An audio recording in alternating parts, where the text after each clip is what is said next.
Hi everyone, my name is Patience Collins and today I'll be presenting on cerebrovascular accidents, also known as stroke. So what is a stroke? A stroke is a cerebrovascular event that results in damage to the brain due to inadequate blood flow or bleeding of a cerebral vessel.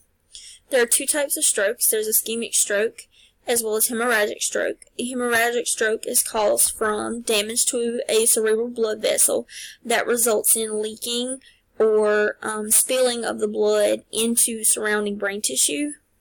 An ischemic stroke occurs when a blood clot particle, such as plaque, impedes the blood flow to the brain, resulting in damage to the tissue because of a lack of oxygen. On the left side, I provided a picture of an ischemic stroke. Here we see the blood trying to reach the side of the brain. However, there is a blockage resulting in death because it could not reach the brain. On the right side, we see a picture of a hemorrhagic stroke. Here, the blood has reached where it needs to go in the brain. Unfortunately, there was damage done to the vessel, resulting in spilled blood to the tissue that is going to cause damage. Signs and symptoms of a stroke. They do vary by each individual. We all know of the acronym FAST. I provided a chart of a newer acronym, BFAST. Some signs and symptoms you may see are numbness and weakness in the face, arms, or legs, a facial droop on one or both sides, confusion, difficulty speaking.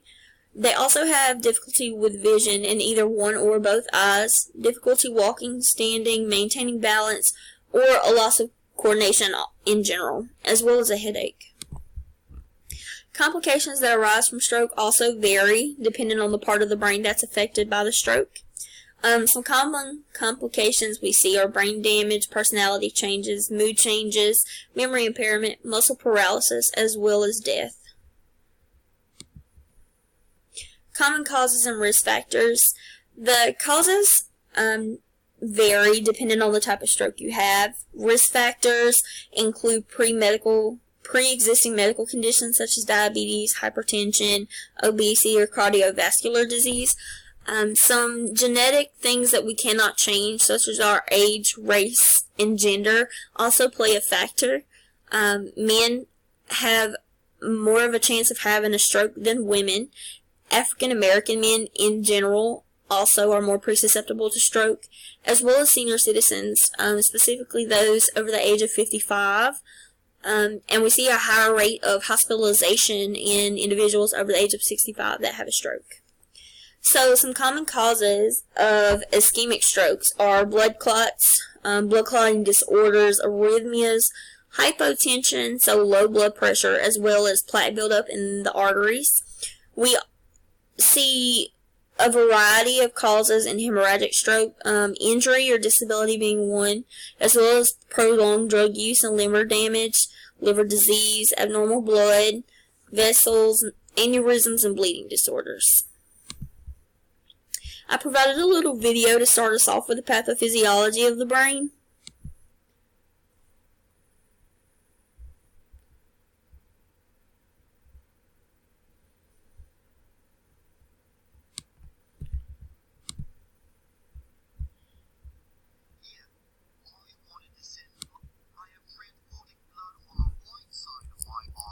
From the arch of the aorta, I pass through a brachiocephalic trunk. This only exists on the right side. But then I have one of two routes that can get me to exactly the same place. I can then pass to the common carotid artery, which travels alongside the trachea and then divides around the larynx into the external. I tried to exit so we could view the brain. I forgot the video doesn't necessarily show a brain view of where the blood is going.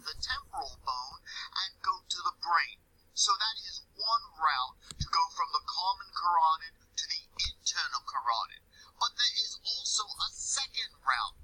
One can pass into the subclavian artery. And although the subclavian artery is heading towards the arm, it sends off a major branch called the vertebral artery. The vertebral artery passes through the transverse foramina of the cervical vertebrae.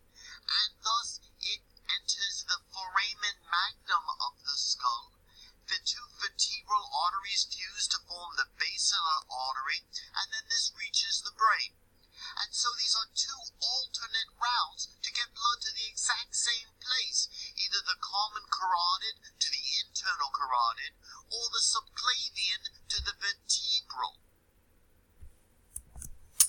Okay.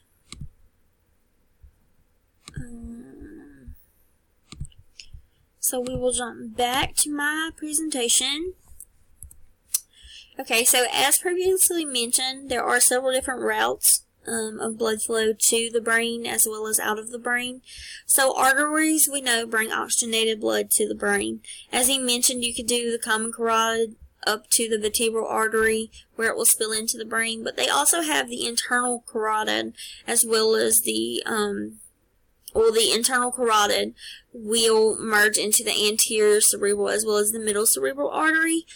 In ischemic stroke patients, we often see that this middle cerebral artery has been blocked. In the venous exchange of blood, or the outtake of blood back to the heart, we have different layers of veins that change into sinuses within the brain. These supply different parts of the brain or retrieve the blood from that specific part of the brain. So we have the dura, several different sinuses. We also have the backflow of majority of the blood coming from deep veins within the brain. Here I've provided pictures of some diagnostic and lab testing tools they can use to diagnose a stroke and locate where exactly the stroke occurred in the brain. So we have imaging tests such as a CT scan, an MRI, or a carotid ultrasound. This is a picture of the carotid ultrasound where they could pump you or feel your vein or artery with something such a medium such as like barium to help locate where there could be a blood vessel that's blocked or damaged. They also can use electrical activity tests such as the EEG, which is pictured here, where they'll use electric probes on the brain to determine where there's damage within the brain waves. EKG as well as a Vogt potential test. A Vogt potential test can use, if I'm not mistaken, it uses different stimuli, and they can watch your eyes and how they respond to that specific stimuli to determine where at in the brain there may have been damage.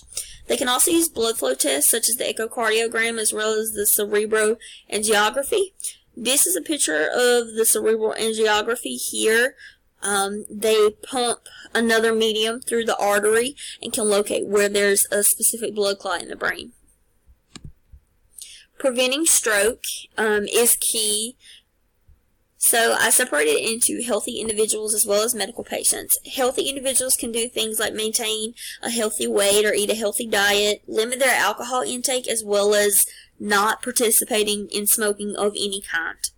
Medical patients need to monitor and control all of their medical problems as well as take their medication. Things such as cardiovascular disease, hypertension, and diabetes, again, really can enunciate and cause more problems in the long run, such as stroke. Checking cholesterol and monitoring your blood pressure is key also, as well as maintaining healthy blood sugar levels and communicating with your healthcare team. Some treatment and medication options, so they vary by stroke type. Ischemic strokes, they can use clot-busting medications such as Alteplase. This is a drug they can place intravenously, but ideally it needs to be done within 3 to 4.5 hours of the beginning of stroke symptoms to be effective to clot bust the clot wherever it's located.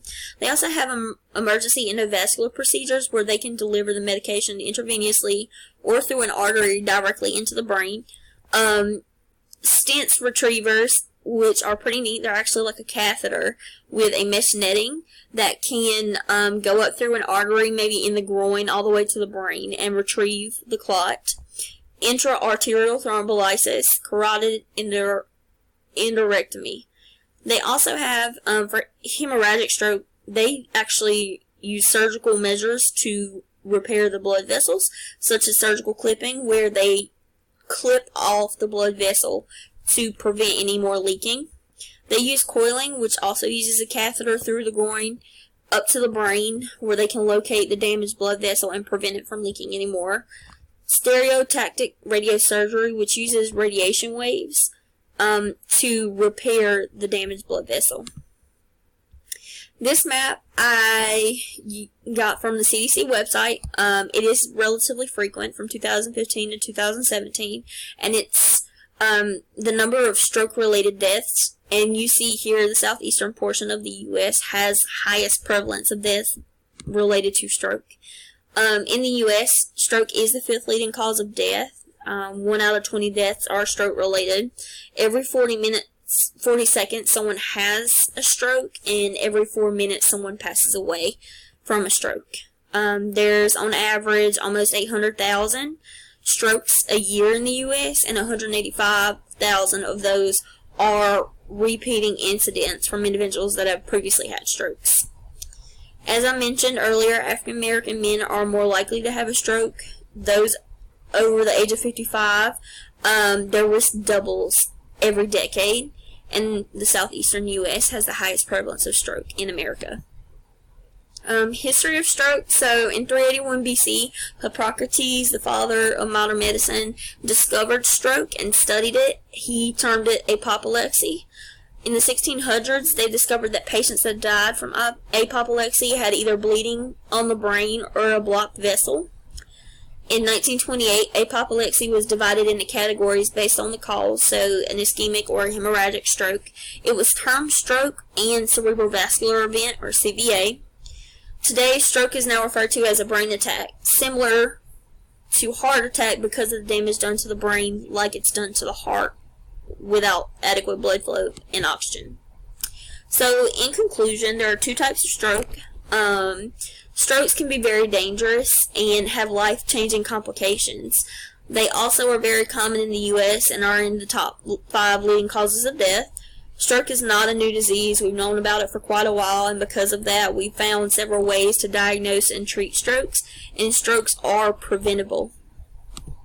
Here is a list of my references. There's one on the bottom, and I have attached in the footnotes each link and citation that corresponds with that particular slide. Thank you so much. I hope you all enjoyed.